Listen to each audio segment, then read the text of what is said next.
to the list. Honorable mentions here. Story, you're going to love mine. You're going to love mine, Story. Okay. What do we got?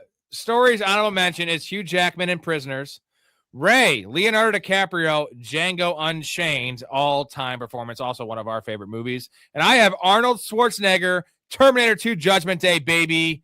We're going to start with stories with Hugh Jackman, and we're going to move down the line here with Ray second. What do you got, Story, about Hugh Jackman, who I considered having in here for the Prestige, even though Hugh Jackman and Christian Bale are both great in that, but I didn't have it. It was close. Give me your Hugh Jackman Prisoners thoughts. Yeah, Prisoners. If you haven't seen it, it's a really good movie. It's depressing, but it's a very good movie. I put this in here as a foil because I was thinking that you might include Jake Gyllenhaal on the list somewhere, and I want people to know that this Prisoners performance is not your typical Hugh Jackman performance. He changes himself physically. It's a really great performance emotionally. I'm not going to spoil anything about it if you haven't seen it, but it is 100% worth the watch. I also, when I was thinking about this today, I also want to make sure that I mentioned J.K. Simmons in Whiplash, because that is also a really good performance and one that you wouldn't consider like all-time acting, but it is a very, very good performance.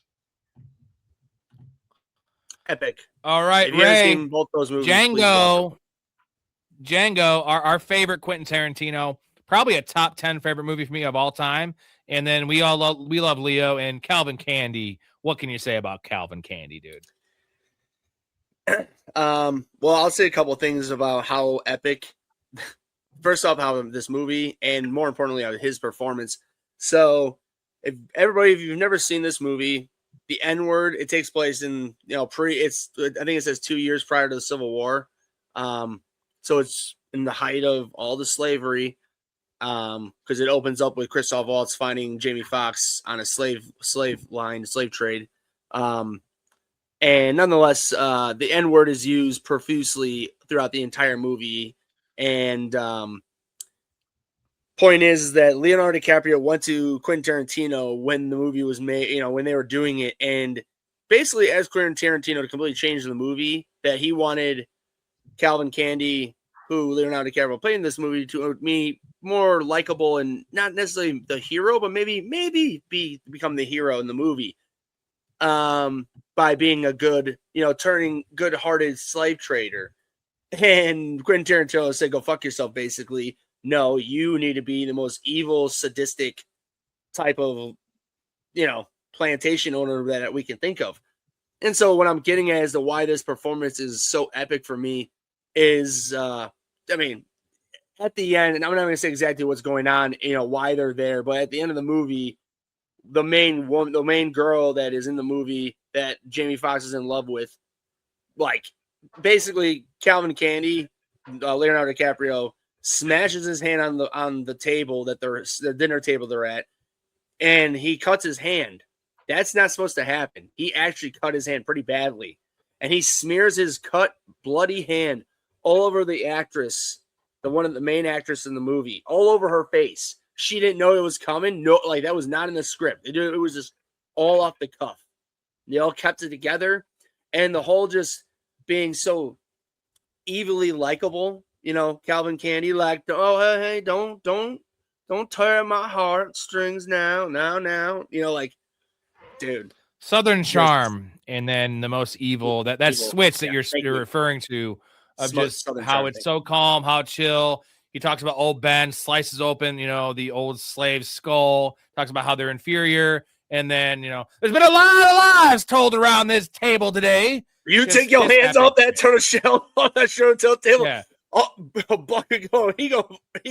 Pooch is going to blow your head off. And that I can promise you. All right. I had Arnold. So what do you got? You got one last point here? No, just real quick. I just want to mention it's Kerry Washington as the actress who plays Broomhilda. Thank you.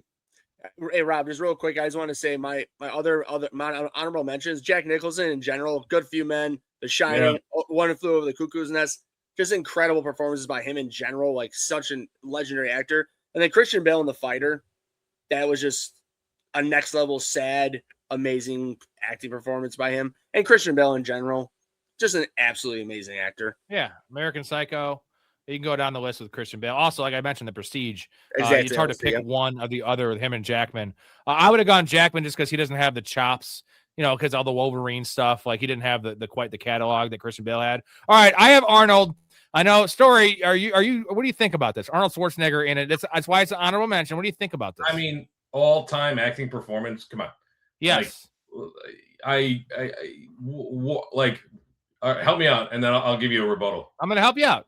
Yeah. So this is why it's an honorable mention, because there's nobody else that could have played this role as well as him. I know you might think it's a simple role playing, being a machine, but the total lack of emotion that he shows. This is when he got to be, the original Terminator. He has like 17 lines, right? And he's literally just like a nothing in terms of acting. And this is after kindergarten. He's just got his chops, and then the growth that he shows in that movie, as he says the line early on that I'm a learning computer. I can learn some of the human emotions and kind of just that kind of thing. And then the interaction with John Connor, Edward Furlong, is just like the chill out, dick bag. Like just the shit he says, and it's just funny. At the end, he's like, I now know why you cry, but it's something I could never do. Like, dude, it's a great performance. He's one of one. Arnold's a one of one. And there's nobody you could put in that role. And this is why it's an honorable mention, not in my top 5. I just want to give him a shout out, that a guy that people laugh at his acting chops, and he got so much better from what we first saw in Pumping Iron, in Conan the Barbarian, and even Predator, right? Where it was a joke and it was one-liners. This was a legit performance in my mind, the best movie of all time, definitely the best action movie of all time. And he's funny. Arnold's fucking funny. He's even funny in this movie. And it's a world-class performance, if you ask me, just because nobody else, if you put any, Van Damme or any of these other major action stars, they would have fumbled the fucking bag, and he did not fumble this bag. That's why that movie lives on forever. I got you? That was a lot of words. And it's still a Terminator performance. It's a good performance. He's a good actor. I'm not going to deny that. I think I think the humor is more so in the writing and the direction than it is in Arnold. Arnold's delivery, very good, very. But come on, like all-time acting performances, all time. Like I think we need to calibrate a little bit. That's why it's an honorable mention. Honorable mention. My list is better. Honorable mention. It gets better. I just wanted to shout out my guy, and I wanted to use this platform to give Arnie a little credit. Jonathan says James McAvoy, the movie My Son, is a good one for great acting. He purposely didn't read the script and acted the whole movie based on reacting to 2 other actors using the script, and he only knew the premise. Dude, I haven't seen that, but McAvoy is a great actor. Have you seen Split? His performance in Split is something to behold. Yeah, like that is worthy of the list for sure. Yeah, that one I can't remember that. And honestly, as much as you guys may hate like superhero movies, him playing young Charles Xavier that Patrick Stewart played in the early X-Men movies, like I'm just saying, like him, he was like those movies made me terribly written, some of the CGI, whatever, many things wrong with those movies. He himself was so good at acting in those movies. Like many of the greatest scenes in those movies was because him and Michael Fassbender, both great, amazing actors who played Magneto and Professor Charles Xavier together, made basically anything good about those movies. Yeah, James McAvoy. From Dennis here, Val Kilmer is Doc Holliday. If you don't like Tombstone, we can't be friends. Rip and pour one out for Val Kilmer. Rest in peace, my dude. And I love Val Kilmer. And also, I would say Val Kilmer in The Doors might be up there too, because his portrayal is so good. And the writing's great and all that too, but he is just so goddamn perfect as Jim Morrison. It's scary. Like he looks like him. It's like fucking spooky, man. And you know what? That timeline correlates when Val Kilmer kind of lost his mind, got all fat.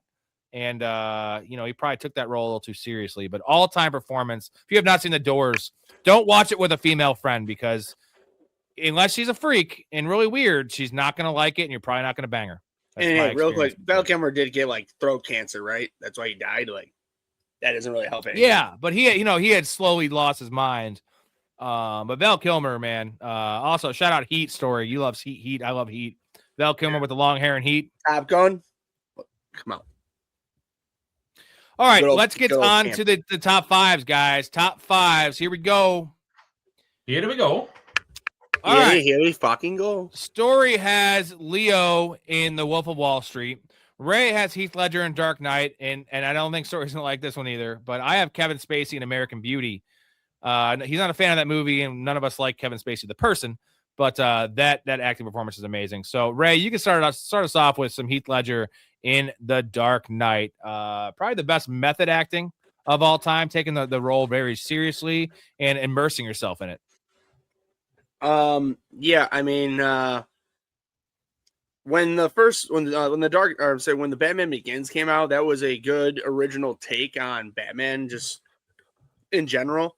But it was a fine movie, whatever, compared to those Val Kilmer, George Clooney, those movies for Batman prior to Keaton. It was a good movie. I mean, I still really like it, but Dark Knight took it to a new level because of Heath Ledger and because just in general, he was a different Joker. Now, I grew up with the animated series with Adam Conroy, rest in peace, and Mark Hamill playing the Joker. And Mark Hamill, I personally think, is a phenomenal Joker, but that's animated. This really brought a whole new dimension to the psychoticness and the darkness of what the Joker is. And to your point with the method acting, that unfortunately took his life in the long run, which that just pretty much unfortunately explains itself. But when you just watch the movie, I mean, the way, especially here's the thing, everybody he didn't break character. You just listen to any interviews around that movie, he didn't break character, and that's the whole thing. One of my favorite scenes ever acting was watching the Joker going into Bruce Wayne's dinner party where he crashes it, where Bruce Wayne takes Harvey Dent to hide him, and Rachel's there with what's his name, the butler, Alfred, thank you. And so Michael Caine and Jackie Jill, or what's her name? What's her name? Rachel. Gyllenhaal. No, but who played what are Gyllenhaal's sister? Maggie Gyllenhaal. Maggie. Thank you. They both were terrified of Heath Ledger's performance in that scene. Like literally, Michael Caine had lines in that scene, and he just didn't say anything because he was so freaked out by Heath Ledger's immersion into that character. And then Maggie Gyllenhaal didn't say anything either because she was like she did, but when he was grabbing her face and that whole thing, that was not in the script. That was not supposed to happen. So her reactions are straight up real. That was fear in her face, being like, "What the fuck is going on?" She was looking at Christopher Nolan, like when her eyes were shifting. Apparently, that's what she was doing. So, yeah. So apparently, Story, you love according it, to Ray, in order for you to be a good actor, you got to go off script, got to go off book, right?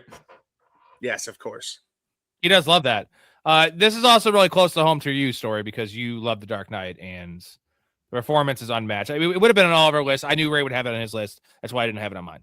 Yeah, I mean, what else can you say? That he got so into the performance that it drove him insane, and his life was never the same. R.I.P. Obviously, no, it's an outstanding performance. He plays off of the rest of the cast very, very well. He completely embodies it. If you didn't know Heath Ledger was the Joker, you might not even know that's him. So yeah, I mean, he's got other outstanding performances. Certainly, I do think I think this is his best performance. Although A Knight's Tale is very, very good. I would say Brokeback, but here's like the cherry on top is that this is a Batman movie. I know it's called The Dark Knight. It's a Batman movie, but this was essentially a Joker movie, right? Like, in Christian Bale, like my favorite Batman personally, but like when you're watching this movie, I'm not saying those scenes with him and Alfred and him and Morgan Freeman aren't good, and then the action scenes with Batman, but like you're just waiting for the Joker to come back, like that, and that says a lot because this is a good movie. This is a great film. This is a great Batman. This is everything about it's great. The set pieces are great, but it's all about the Joker. And this is a great movie without the Joker. Scene, to your point, Rob, that interrogation scene with both of them in the one, like actual, like they had a couple one-on-ones, but that particular was the real first time.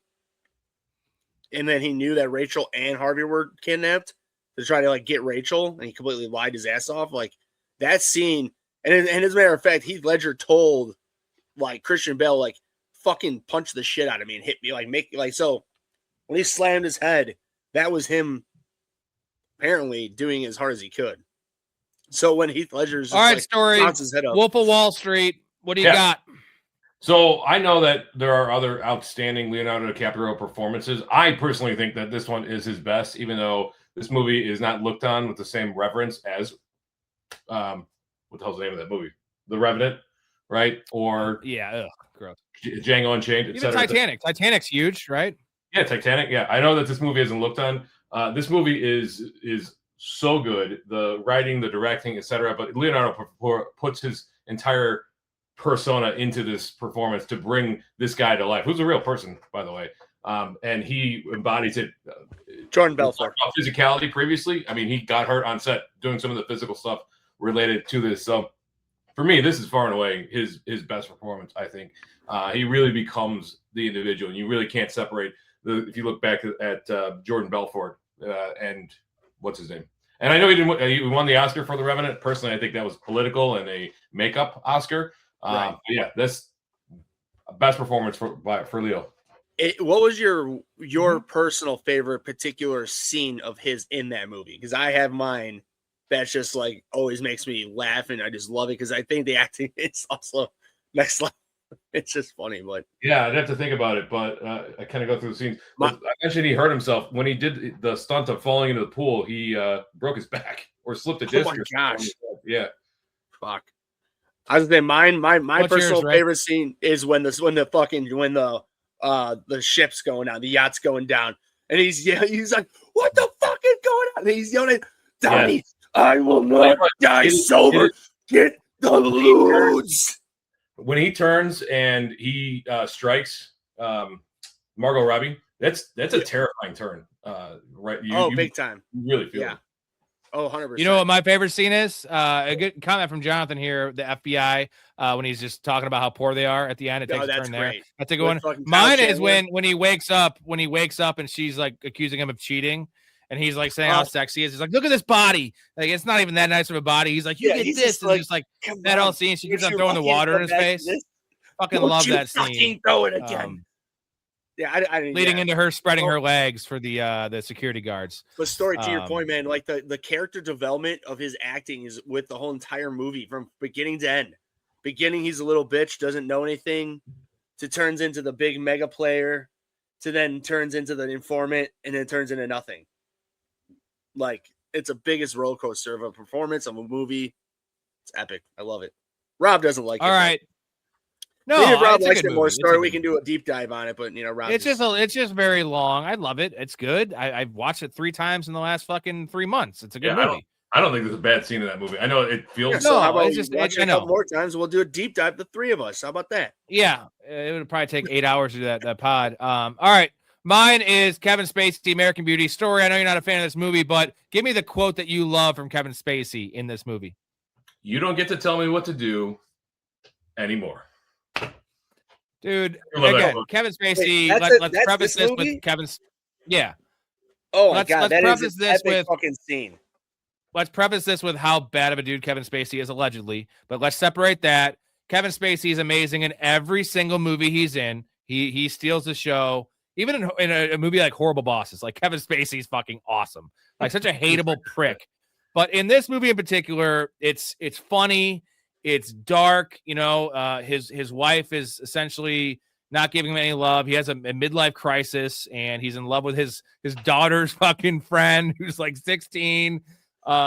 Just everything about this. And he starts working out. He quits his job and just fucking starts working at his old fast food restaurant. And like the whole plot, just his acting, it's funny, it's dark, he's dark, and the whole ending, I don't want to spoil that for people that haven't seen it, but I just love Kevin Spacey and everything he's in, and this is like the epitome of why I love Kevin Spacey. He's such a smartass and a smug little asshole, and I think it's, this movie won a lot of awards, and I'm not one that just likes movies that wins awards. Usually I hate movies that win awards. In this case, this is a great movie. It's a movie about nothing. Literally, it's about nothing. You got the neighbor filming the bag flying in the air, and like it's deep, but it's also shallow. And I just love Kevin Spacey in this movie and in everything. So he had to make my list somewhere. No, I knew you guys were gonna have him on your list. Story hates this movie. I see his fucking face. This movie's pretentious. This whatever. It insists. Kevin Spacey isn't. it insists upon. He's good in it, and so is Annette Bening. Like they're good. Annette Bening? Is that no? Is Yeah, it I think it is Annette Bening. Yeah. Everyone's good in it. Like, but that doesn't make it a good. This movie, I cannot. This movie sucks, man. It doesn't say top 5 movies. Okay, it says top 5 acting performances. My friend. Yeah, and Story just shitting on everyone I have in my list. So I appreciate. I'm 0 for 2 in Stories. You know, it's fine. We're all entitled to our opinions. Story just lives for being the fucking shitter doer. It's fine. I can handle it. I can tell you you're wrong, and the thing is, none of us are wrong. It's an opinion. Maybe Arnold was wrong, but I stand by that one. Stand by. No, Let's move on. I will agree with your exact reasoning. Is that like I really can't come up with somebody who could do the robotic with the monotone robotic with more talking like he did. You know, like he was a. That's why he's not in my top 5. That's why it's honorable mention. Appreciate that, Ray. All right, on to our number 4. Again, you guys don't know any of these lists, so it's all new to you guys. Story with Denzel Washington, Training Day, all timer. Ray, Christoph Waltz, Inglourious Bastards. This is some heavy hitters right here. I have Anthony Hopkins in Silence of the Lambs. I'm going to talk about Anthony Hopkins real quick because Anthony Hopkins won Best Actor for this movie, and he's in 24 minutes. I think it's 24 minutes in the movie, which is, breaking new ground. That's a supporting actor, timeline. I think that's 40 minutes of supporting actor. So the movie, I mean, it's, oh God, every time he's on the screen, 2 minutes seems like 5 minutes and 24 minutes seems like an hour, and he steals it. He's not even the main character. He's like the third main character because Buffalo Bill ends up being the actual villain of the film. But the scene of him, stealing the face, cutting the person's face, he's a genius. He's so smart, right? He just has that. He's a sophisticated killer, and just every time Carice is in the jail visiting him. You also have the epic scene of Miggs throwing the cum in her face, which is just a crazy fucking scene. This movie's great. He's the best part of it, and I don't think anyone in the world could have done anything close to this job that he has in this job. It's fucking unreal. Yeah, the Apollo movies aren't particularly good per se. I mean, I'll still watch them on occasion, but the fact of the matter is, you feel like he's the main character, even though it's not his movie at all. This is a movie about Clarice Starling. She's the main character of the book. She's the main character of the movies, and this entire franchise revolves around Anthony Hopkins after this movie. It's incredible. Ray, you got any comments about my boy there, Hopkins? Yeah, I mean, just the whole. I mean, real, if he didn't talk all that much, we'll just say he had half the talking that he did in the movie, and just he was in the movie for 20 minutes. He's got 20 minutes. I'm talking when he's on screen. Yeah. He did half the talking. Then when he was on screen, he did half that talking. Just the sheer facial acting he does in this is just next level. I mean, I understand a lot of the makeup all went into that and everything, obviously, but it just in the lighting that too. But yeah, I mean, it really just solidified as how good of an actor he is, especially like you said, an unprecedented amount of time to win, Best Actor is just uncalled for in a good and bad way. You know what I mean? In a good way and just bad way for other actors being like, right, I was on for 25 minutes. What the fuck? Right. And they weren't even nominated for Best Supporting Actor. All right. Story, Training Day, Denzel, heavy hitter right here. All time of all times for an all-time actor. Yeah, I'm punching high on this one. I also would argue. I think you have to put this one on here, but I think his performance in Glory is just as good. But it's not as popular of a movie. I love that movie, and I think that Denzel Washington absolutely steals the show in that. He did win Best Supporting Actor for that role. But Training Day, what else? He flipped everything that we knew about police dramas with this character and turned what's his name? Lonzo, yeah. Yep. Turns Lonzo into this ruthless, underpinning, conniving guy. And Denzel Washington is like the most genial person on earth outside of Tom Hanks. So this is it's a big time movie. You got big time actors in it, including Ethan Hawke. But yeah, I mean, he's been nominated 10 times. He's won twice. He won for this role as well. So I would argue that Glory's right up there, but this is a top performance. So real quick, just as because I didn't have on my list just because I would figure probably one of you two would, because I absolutely adore this acting performance. In both of your, opinions, how close of an acting performance did Ethan Hawke give comparing? Because like Ethan Hawke was so good. I mean, that was. I think Ethan Hawke's better. I think Ethan Hawke's is better. That's almost what I could argue that is too. Like, I'm not trying to get payback on you, Story, for shitting on my list. No, because but this one is on everyone's list, and I'm not denying it. I think Snoop Dogg was better in that movie. Hey, Snoop was great in this movie. Snoop Dogg was fucking great in that, okay? His little fucking cameo. I think the way they set up Ethan Hawke with the scene in the first scene when he gets the phone call, and then just it's almost like the boyish wonder he has that he's looking up to this guy, and he's like he's new on the beat, right? So it's like he's getting broken in, and he goes from getting broken into being like, you're in the shit now, dude. Next thing you know, you're in a fucking bathtub, like. So they're both elite. I mean, I would almost give it Ethan Hawke because it's an underrated performance, right? Like it's not talked about. And I just think Ethan Hawke, going back to my one of my favorite movies of all time, Dead Poet Society. I love Ethan Hawke. And I don't know if you guys watched Rogan, the Ethan Hawke on Rogan. He's a weird dude, but a very articulate, very deep, very thoughtful, like almost too thoughtful of a dude. Where like having a conversation, talk about the word pretentious. He's not meaning to be that, but he is very, very odd. But he takes his work extremely serious, and it shows in his work. So I don't think Ethan Hawke is as good as Denzel in this, because Ethan Hawke is a great actor and he does a great performance. You kind of feel what he's going through, but Denzel Washington gives you this performance where you want to know more about this character, where he came from, how he got here. You know where he is now. You want to go to jail? You want to go home? How did he get here? How did he get the guys in his unit to this place? I want to know like the backstory of this guy. That's why this is the next level for me. See, I'm gonna say I personally think that they both gave their great performances because of each other. They played off each other's performances in this movie because the character development of both of them is next level writing and acting for both of them. Because, like Rob, you said, you start with this, rabbit, young buck, doesn't know shit, doe-eyed, trying to be a good person, cop. And then, Story, to your point, getting paired up with Lonzo, who is clearly next level, dirty, POS, just cop and all this and that, who really isn't, like, he's not a cop to what Ethan Hawke thinks. And it gets down to the point to where that's where I think Ethan Hawke does a great acting job, to where he gets down to the dirt, to where the streets respect him and want to get Lonzo out, because Lonzo is really the piece of shit. But, like, yeah. Denzel Washington, Story, I'll put it this way. When that movie came out in 2000, when I watched it when it came out, when I was that young, I will always remember thinking how good I thought Denzel Washington did of acting when I didn't know anything about acting. I just remember, like, the way that he portrayed that character was next level, and it still to this day lives with me because it was just that good.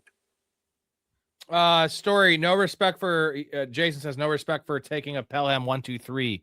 What are your thoughts on that one? And what's the other train movie he's in? Not Nonstop, but is that the one I'm thinking of where he's the train is unstoppable? Maybe. Yeah, it's him and that's very good. That's very good too. It's good too. Yeah, it's like a guilty pleasure for me because of the feel good ending. I haven't seen Taking a Pelham 123 Iser version, so I can't comment.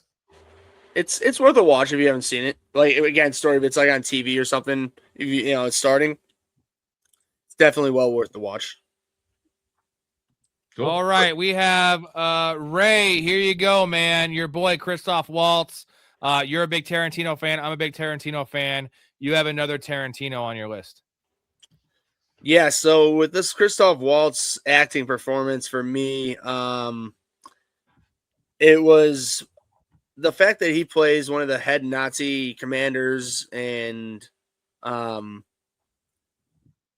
He doesn't portray the character as evil, if that makes sense. Like, and everybody, if you haven't seen the movie, what I'm getting at is that, when I say this, he's a Nazi commander. How can he portray himself to be evil? Because he does a lot of fun play things and wordplay and just way he just portrays things and goes about things. Of course he's evil. I'm not going to sit here and say like you like feel for anything the guy goes through. You don't. I'm not getting at that at all.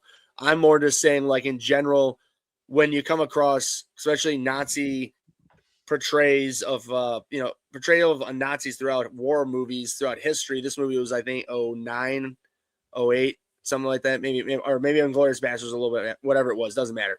I'm talking more like pre 2000 movies that would portray Nazis, like Liam Neeson, right? And or who was the real bad Nazi in Schindler's List? Ralph Fiennes. Thank you, Ralph Fiennes. Yes, I'm saying like Ralph Fiennes was like never anything that you would think of being play harding, fun, anything. Christoph Waltz, he does a lot of things that are, of course, I mean, the opening of the movie, he shows how evil he is. But my point is that he does such a good acting job for you to not hate him, which is really hard to do when he's an evil fucking Nazi piece of shit. He's the Jew hunter, bro. Like Puka Nakua tried out for this fucking role, and they turned him down. And I mean, especially like people. Well, and dude, here's the thing. Like, okay, I mean, this movie's so old. I mean, I'll just say this. Like, in the beginning of the movie, everybody, one of the main characters, because this whole movie, there's like four different stories that come together in it. One of the storylines is Christoph Waltz going after finding the Jews. One of the main girls, her family gets murdered. She gets away. Halfway through the movie, she comes back to find this guy. He fucking knows it's her, doesn't say it's her, and doesn't capture her, arrest her, or anything. But he damn well know it's her because Jewish people do not eat anything with it's with lard is what, with pork, right? So they don't eat anything with pork products. And it's not that simple. It's not kosher, but we don't have time. Or not kosher. Yeah, thank you. But nonetheless, in the movie, he has creme. The creme back in those days had a lard, which would be non-kosher to your point story. And he knows this shit before, because Rob, remember in the story, she tries to eat the strudel. And he's like, the creme, and like waits for it to come, watches her eat it. And he's like, how good is it? And she's just sitting there like, yeah. My point is that to portray such an evil character in a non-completely hateful way really was just unbelievable in my eyes. Because I didn't feel anything bad for him when he got his comings to him. But all right, I gotta move this along. Yeah, I'm sorry. Yeah, I'm gonna say one thing. I actually think in Django, I actually like his performance better in Django, which is crazy just because the full circle of him, not being an American and not giving a fuck about Django's freedom. And he didn't, not saying I didn't view him as a person, but like the last scene of him sacrificing his life for Django because he loved Django, and just, he has the same kind of qualities. He's not as evil in that. So he's almost more likable, but he's funnier. And like, they're both equally, I mean, Christoph Waltz, there's a reason Tarantino identified this guy. It's way better. No, but he is a bounty hunter killing people. Like, I'm just saying. Yeah, still, I don't care if they're bad people. Yeah, when he makes them kill the dad in front of his son. Yeah, that's a good point. Yeah. But there's a reason Tarantino identified this guy. And let's just tip our caps to Tarantino just for identifying these talents that no one, and then also bringing guys like, bringing in John Travolta when he was in that slump. Like, he reinvigorates people's careers, and he finds guys like Christoph Waltz, Jamie Foxx, for instance, who was kind of nothing, This will be the last thing I'll say, that Tarantino did say without Christoph Waltz being this character that this movie would have never been made. So that also I appreciate of the acting performance, because again, to your point, he wrote the character that didn't think that could be written for, and Christoph gave that. The first scene, obviously. All right, here we go. Number 3. I have Tom Hanks in Castaway, Ray, Hugh Jackman in Prisoners, which was one of Story's honorable mentions, and then Story with Ellen Bernstein, Requiem for a Dream. When I saw this, I was thinking, I saw Requiem, I was like, you're going to go with Jennifer Connelly. But you went with the pill-popping, crazy-ass mom. Story, talk about this one, because this is a good performance. It just seems out of left field, so I want to hear your take on this. I mean, this was an absolute true masterclass in acting. She was robbed for the Academy Award. It still upsets me today. Maybe she should have been nominated for Best Supporting Actress. Maybe that would have got it. It's just the ability to portray the descent into madness, the drug addiction. There's many great performances in this. It resonates with the audience. She makes you feel that connection to that person, and you absolutely empathize. You get drawn into her performance. It is, I think it's the best female performance of all time. It is really something to build. That is, I tell everybody, that is a movie you need to watch, but you only need to watch it once. It is incredibly difficult to watch, and especially her performance. Everybody has a bad ending in that, so don't go in thinking there's an upturn. But hers in particular, so distressing, and yeah, just being able to capture that descent into madness is something that very few people can do. Story, The game show thing. Can you say that one more So time for our younger audience that probably over 60% of them have never even heard or seen this movie, that they need to watch it? Again, not maybe more than once, but everybody needs to watch this movie at least once. It is very sad, but it is unreal acting. Jared Leto get into the mood and watch it once, and then you never have to watch it again. But everybody should see this movie.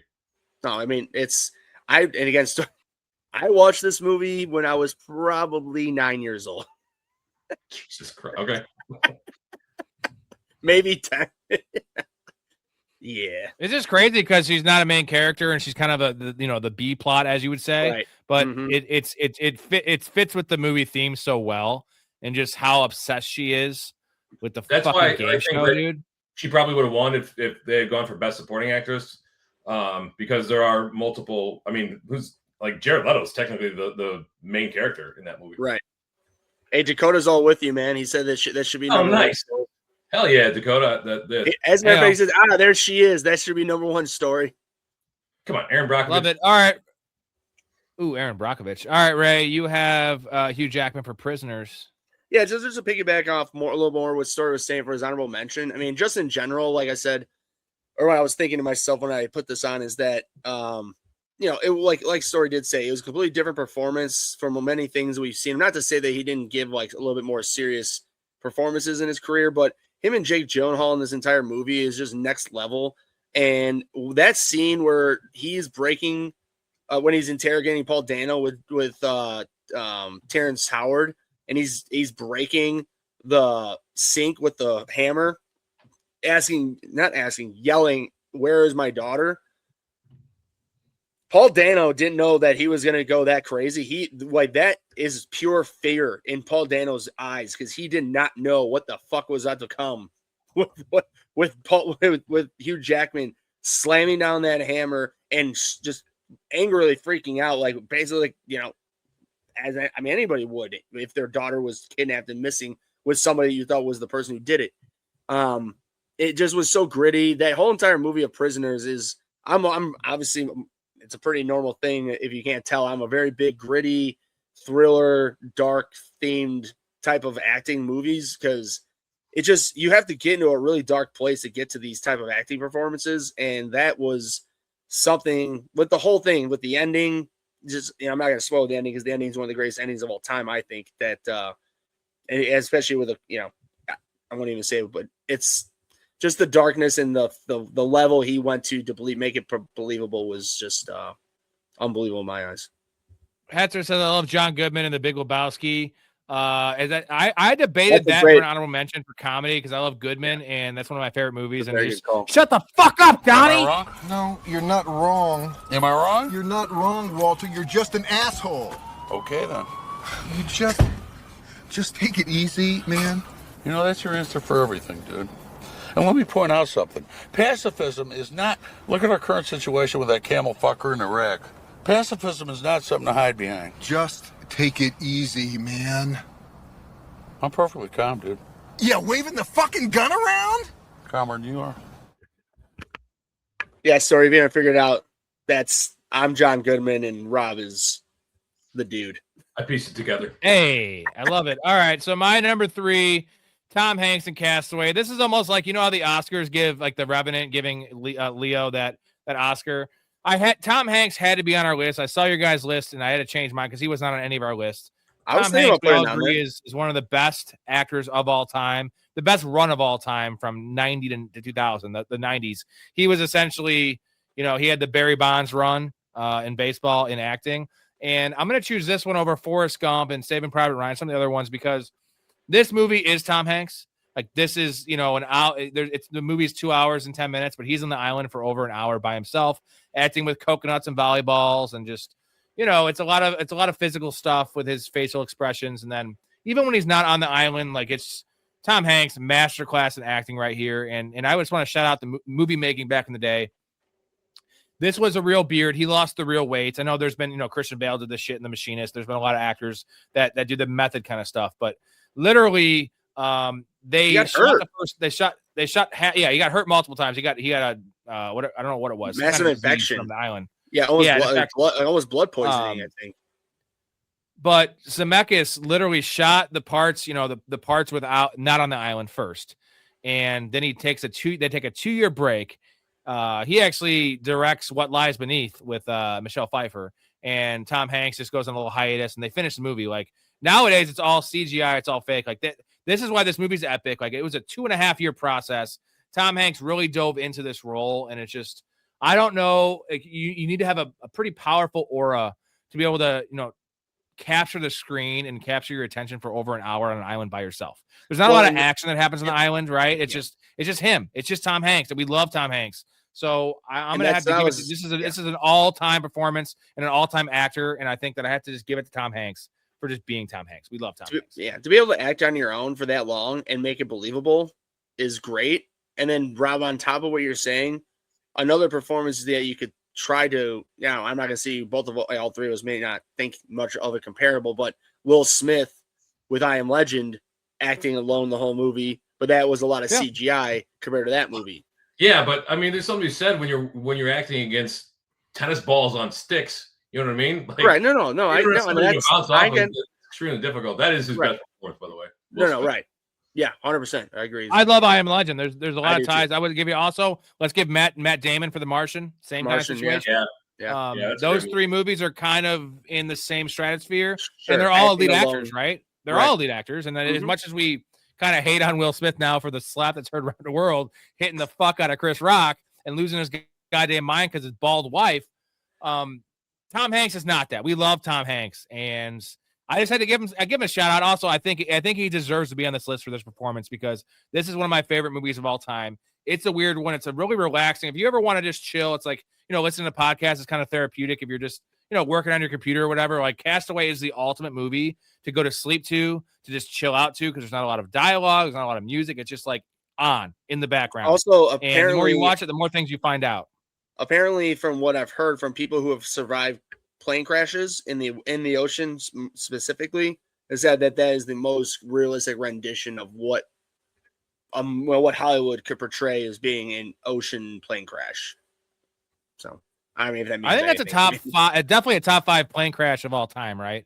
Oh, dude, just terrifying. In a movie, so terrifying. Especially literally that thing with the fucking the whole survivor kit thing that slipped off of him. That the whole movie would have been fine if that didn't happen. You know what I'm talking about? Like when he's underwater and it slipped off of him. That if he had that, he would have been fine. It had everything on it, but nope.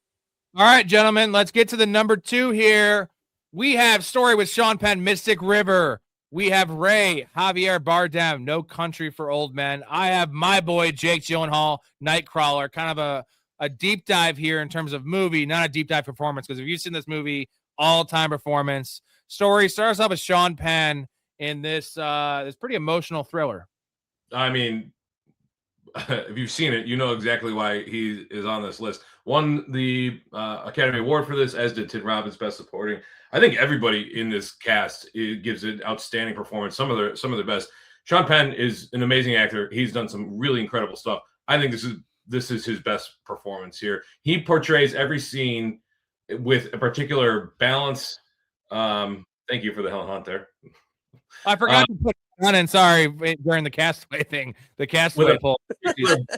Balance / he could come unhinged at any second. And when he does come unhinged, it is realistic and gutting. And I don't have children, but I can't imagine the parents that have seen this movie don't feel exactly what he's going through at every second. So he did go method for this, and it actually feels very much like his actual daughter, Sean Penn's daughter. And this wasn't a character that he was playing. I've never seen somebody so emotionally broken, but also not quite sure how to put this, but not grasping, not accepting of the situation, and doing everything in his power to hold on to that last little bit. It is a gut-wrenching performance, and you feel for him every step of the way. This is a performance where you you never want somebody to get away with murder more so than his character in Mystic River. So is that why you had his performance for the, because isn't sort of the same with being Hugh Jackman in Prisoners? I mean, the Hugh Jackman in Prisoners was my honorable mention. Like No, that's what I'm asking. So like, why did you have the one over the other? Like, what was your more determining factor? I guess even just like one thing that you thought was a little better for performance acting wise. I mean, it's subjective, but I felt it more so with Sean Penn than I did with Hugh Jackman. It also could be biased, right? Sean Penn is a well-known dramatic actor. Hugh Jackman has been playing Wolverine for decades, so right. Implicit That's fair. That I'm not very fair recognizing. No, Can we also shout out Fast fair. Times at Ridgemont High as his first performance? I believe his first performance. I mean, so Mr. Hand, who ordered pizza here? To go from Spicoli. that, and also I do love him. I love Spicoli. I do love him in The Game as Michael Douglas's brother. Oh, yeah. I mean, obviously Sean Penn's great, but like I always go back to Fast Times because like he's so great. The last scene in this room, he's like, "What are you doing here?" Just fucking Tim Robbins is love also Sean a good Penn. actor. If Tim Robbins and Mystic River. Robbins kills it in that movie. And so I mean, Marcia Gay Harden, Laura Linney. You call GT like Laura Linney, basically tacitly approving of Sean Penn's character, murder. She does a really good job. Everybody it kills it. You feel Marcia Gay Harden at the end. It's a gut wrenching movie. All right, Ray, Javier Bardem, No Country, Coen Brothers, baby. What you got? So the first thing I'll say that after I watched this movie multiple times and just did a little research on my own, just because I just love this movie, was that it's apparently a known thing that psychology, whatever study was done, again, I don't know how many years ago it was done, so don't quote me exactly, but I know whatever the study was, that at the time, psychologists said that Javier Bardem gave the greatest, most accurate portrayal of what a sociopath, psycho, serial killer would be. And what they're basically getting at is that he has no feeling towards death. That's why he just kills anybody when he wants. But he also has a clear level of respect for somebody who's willing to stick up to him, aka that big old fat lady who's asking about Josh Brolin's job when he showed up to the trailer park, and she's like the office lady, and he just keeps asking the same question. He's like, "Sir, I am not obligated to give out the information." And you just automatically think through the whole movie that at that point he's just been murdering anybody coming across his fucking path. That's the first lady that he doesn't fucking kill. I can't remember. He probably felt bad for her though, dude. Well, I think it's the more sociopathic. Yeah, he doesn't have the emotional capability of feeling bad for her. Psychopaths can pretend to feel things, but they don't actually feel things. So but it's funny though, because I think it's sort of the same thing with the big dude at the convenience store when he's just very nice, and the guy who flips the coin, and he's just like, "What am I playing for?" He's like, "It doesn't matter, just call it." I mean, the whole performance, especially because here's the thing: he shows no remorse for anything he does, but he has a clear motive. It's for the money, just like anything for people and power and killing and anything. Not pretty much. It is the main motive, no matter what. Anyways, though, it's just the believability of being a turnoff on, just a nothing.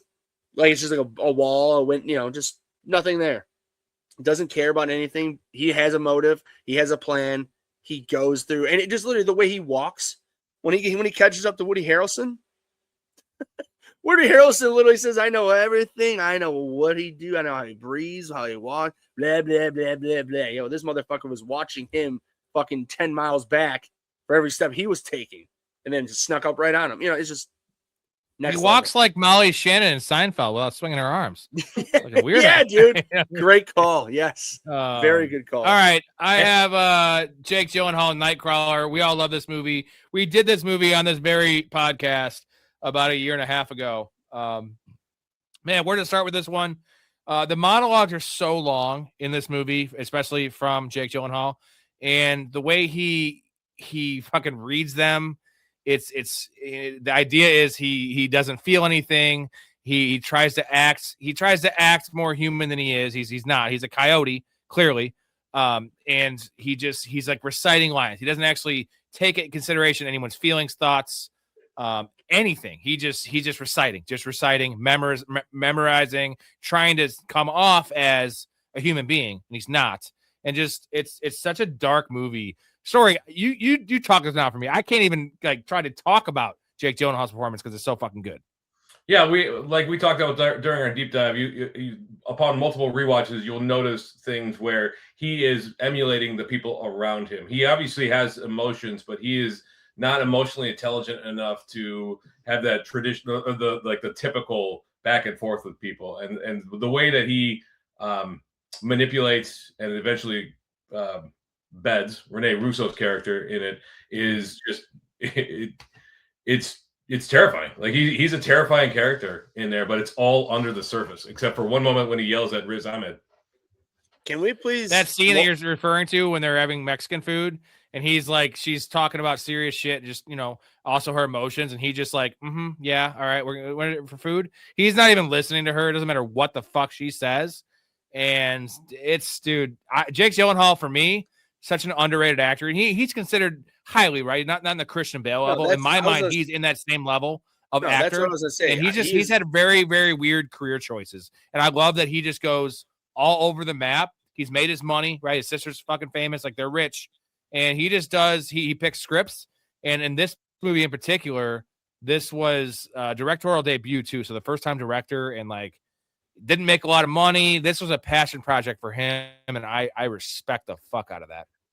It's just a complete crime that he has no Academy Awards for his acting. Like he's easily an A-lister beyond belief in my eyes. I mean, give me Timothy Chalamet right now, Chalet, whatever the fuck you want to call him. You see Chalamet. It's interesting. And he's a good actor too. I like him, man. Most things I've ever seen him in. He was in Interstellar. He's young, he was young Dave Franco in that. He's in the Dunes. I like the Dune movies. He's been in many other things. I like the guy. But I'm just saying, like, Jake Gyllenhaal not winning, and I'm not even sure if that guy Timothy's won any awards yet. But my point is, Jake Gyllenhaal not winning any Academy Awards for his acting is just a complete fucking crime.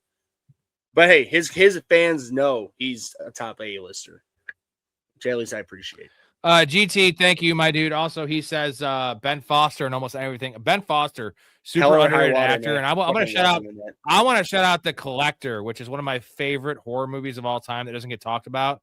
It's kind of a playoff Hostel and Saw, but Ben Foster plays essentially he's a thief. He like works on houses, he breaks into them, and his wife is like hurting for money. He needs to pay child support. It's like so he's almost the victim. That's not Ben Foster. That's not Ben Foster. That's Josh something or other. Really? Yeah, that's not. Can I read this? Can I read this, Michelle? Yeah, the Collector, the Collected or the Collection or something like that. That is not Ben Foster. Really? Yeah. You've got a Mandela effect situation. Josh Stewart. That is Josh a Mandela effect. Yeah. My bad. That is a. How's that Mandela effect? That doesn't even look like him. It's a great movie. It's not a great movie. It's a fine horror movie. But Ben Foster in Hell or High Water. You want to talk about good, bro. Performance that you can hang your hat on? Go with that. You know what? And I honestly, they look alike. They look a little bit alike.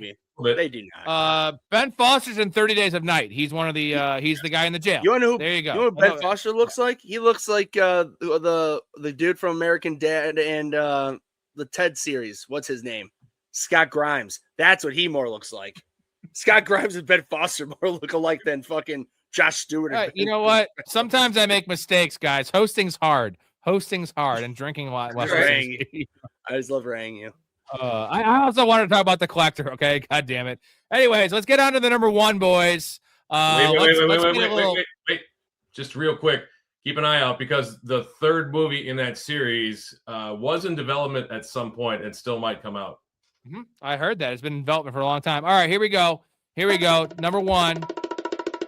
I got a little drum roll for you guys. That's like a bongo Okay. drum roll. Yeah, that's the only one I we're have in- on what- here. So we're in I'm a going jazz on that club too. I here? just What the suck. hell was that? I just suck.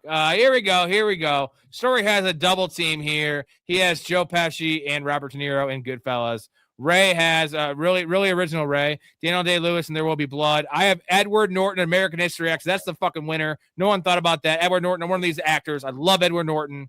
So Ray, you got the double team. Or sorry, Story has a double team. De Niro, Pesci, Goodfellas, all-time movie, all-time performances. Give us your breakdown. Also, if you had to choose one after the breakdown, who are you going to choose? Yeah. So De Niro is in this movie.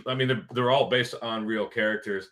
And De Niro is he's a supporting character in this. This movie is really it's Henry Hill's movie, so it's about Henry Hill coming into a life and being so enamored with guys that he thinks are heroes who are actually just terrible people that he fall into that destruction. But the way that De Niro is under the surface, he's just as ruthless as Tommy DeVito, but you only see it come out in moments. He is an absolutely terrifying figure in this movie, and the way that he portrays the mob life is something to behold. I think it's one of his best, and I certainly think it's Pesci's best or one of his best. I would choose Pesci in this because there's some villains that when they're on screen, you don't want to see him anymore. With this character, this is like, I want more of this on my screen. You don't know what he's capable of. That uncertainty about when he's going to flip, when he's going to be kidding around, whatever it is. Joe Pesci plays that to an absolute perfection, and I want more of this character on the screen. I wish he was in every scene in that movie. It just makes you feel a part of that world. So while I think De Niro's character his performance here is great, outstanding, since he is more of the supporting character, I would go with Joe Pesci as Tommy DeVito there. Story, they set the tone so well too with the first scene, even though, as we know, the first scene is like halfway through the movie, but the start and then how, they hear something in the trunk and then they're like, what the fuck? And then De Niro shoots him, and then Pesci goes in there and just, the dude's he's gonna die anyway before the shooting or stabbing. Like, he's been fucking destroyed, and then just stabs the fuck out of him like 8 times. Right? Like, that sets the tone for the psychopath that he is, dude. And yeah, I mean, the fact that he can kid around while he's doing things like digging up a body. I got a leg. I got a wing. It just makes it. I mean, Scorsese's got other outstanding movies. Casino is. I would have a tough time choosing between those two, and they both have really good performances in there. But this movie in particular, like, just the underpinning is still the one issue I would have is when the first time they introduced Tommy Conway, he's going to play craps. It's like, oh, here comes Tommy. He was only 20 years old at the time. You got like 42-year-old Robert De Niro playing a 20-year-old. Like when these high school kids are being played by like 30-year-olds in movies. That's the one issue I have. Hey, which my shout out, It's Always Sunny, when they make Danny DeVito do that when he's supposed to be 18 years old. pops a wig on. Just a bad wig. I just wanted your guys' opinion. How much lesser of a performance would you guys say is a combo in Casino did those two give compared to in Goodfellas? Now, is it equally good a performance because Casino's just longer and a little more drawn out to make it less, and at least more like less jam packed per se? I guess I don't know, like, because I don't know, whoever Robert De Niro's wife is in Casino, man. I can't think of her actress's name, but she is the most Sharon Stone.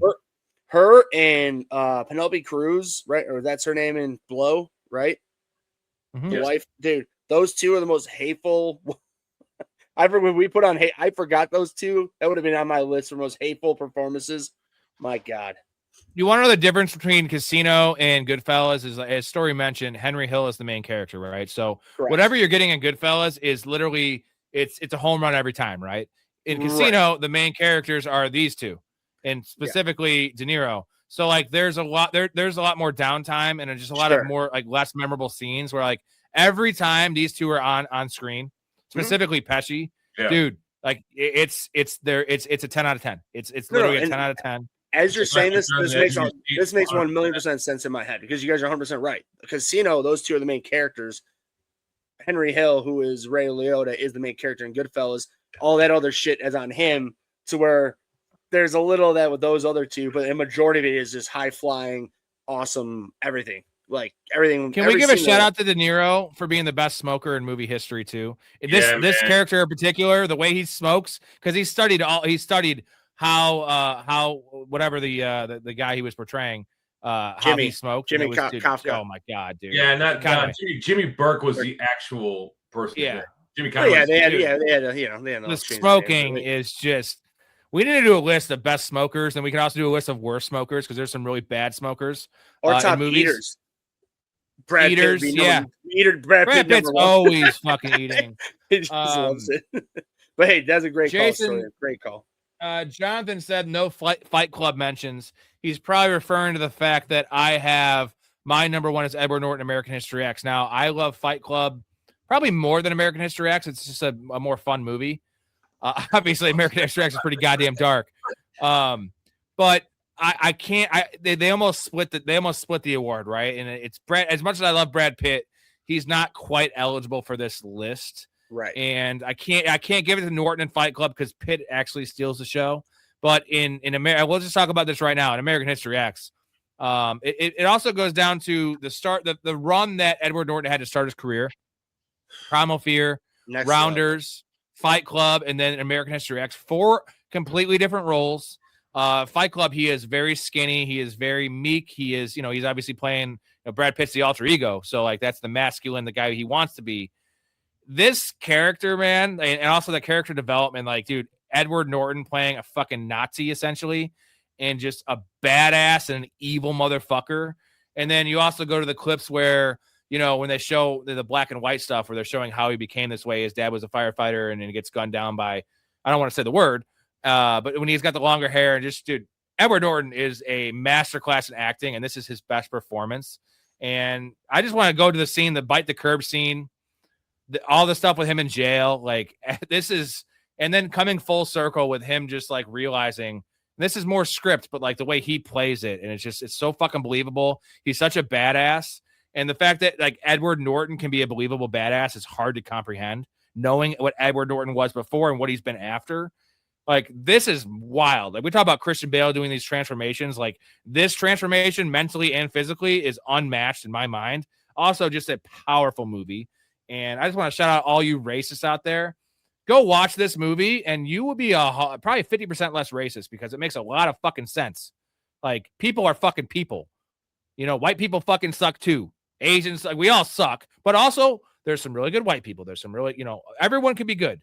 And like, it's just about the people. It's not about the fucking color. So get that through your mind. It's more importantly not about the extremists on any race, any group, all of that. Because there's always he was wrong. He knew he was wrong. And the quote of has any of these things made you happier? Right. And that's a very powerful quote. And it's like he was searching for something and trying to like, avenge his dad was a racist, and he was trying to like just go off what he learned and like from something that happened in his life, one events changed how his outlook. That's the wrong way to go about things. And I love Edward Norton. Part of the message of the movie is, like you said, his dad had some racist tendencies, and it was not it didn't change his outlook. That was the catalyst that kind of propelled him to the extreme side of things. Whereas you look back, there's a scene with the dad from Malcolm in the Middle.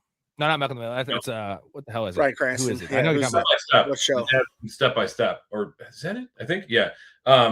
Talking about how, and you can see where the seeds of prejudice and hate get planted. You know that Norton plays a really good character in The Score with Robert De Niro.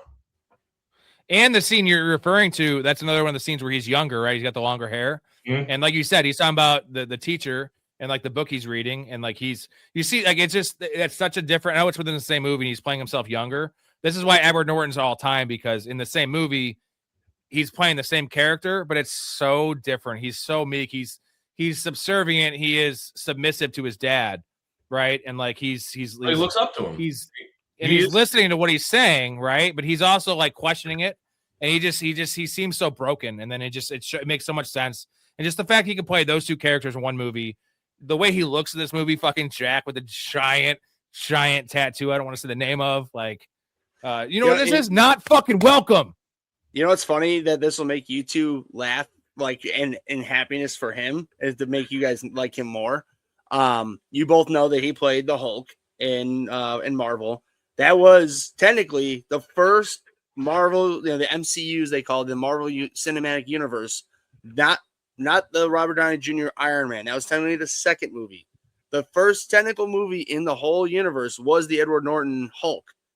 The problem was that Edward Norton is such a head, when I was gonna say sadistic, that's completely wrong. Very hard to work with. Very hard Correct. to work with. Kevin Feige and Disney and Marvel had their own idea, their whole fucking literally universe.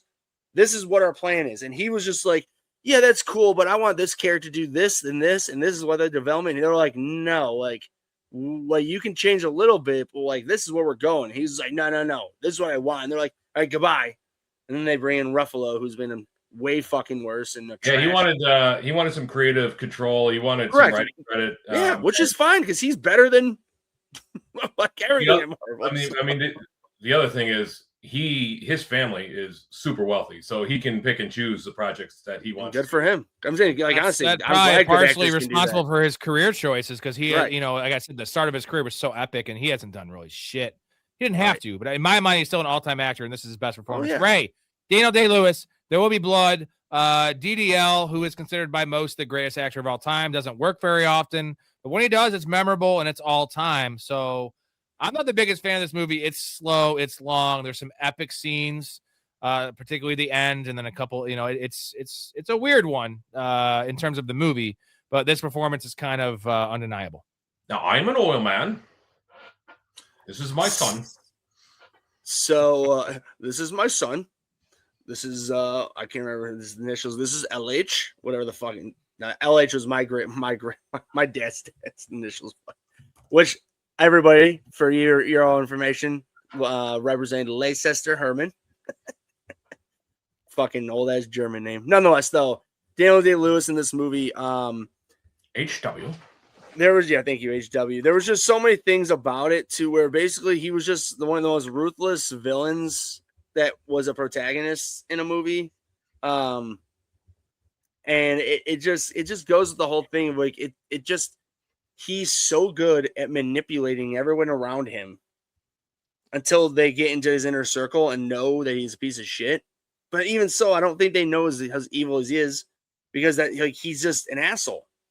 And with the timeline of where it takes place, people were just ruthlessly literally one of the first scenes where they go to the new area with Paul Dano's, I can't remember what state it was in, but where they go to Paul Dano's, family area, wherever they lived, and they break oil, they find oil, and the dude falls down the oil well, and then the whole where they penetrate back in those days, basically like a 10-foot nail that was gigantically huge to penetrate the ground to get to the oil, fell on the guy, you know what I mean? And just I'll pull him up, whatever, didn't give a shit, so nonchalantly caring. And especially when he literally his fault for being so, back in those days, nobody really knew safety concerns, but nonetheless, he ruined his son's life, his hearing, and that wasn't his real son, but he cared about him as his own son. That's the whole thing too.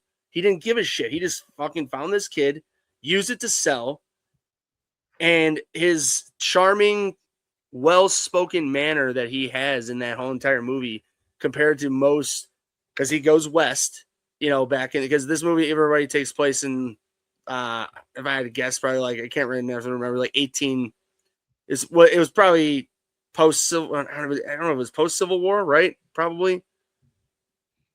Doesn't matter. I'm just saying the oil boom of the early 20th century.